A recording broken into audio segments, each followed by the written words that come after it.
notices when you're in the room. You're a mistake. You're useless. You're not even green.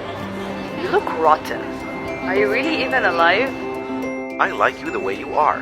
Seeing you blossom makes me happy. You're making a difference in the world. You are beautiful. I brought them here to see the plant. I was like, a plant is getting bullied. Like, it's not normal.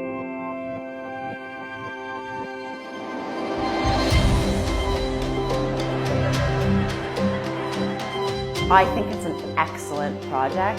To have something tangible that they can actually physically be a part of is, I think, going to be very powerful.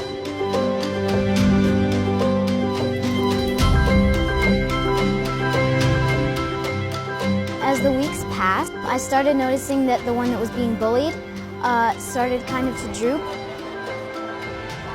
While the plant that was being complimented, it was flourishing and beautiful.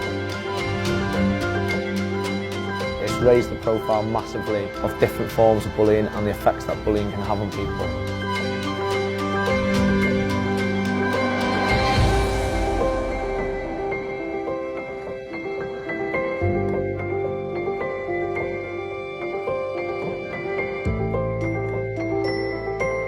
If it affects a plant, it can definitely affect other people.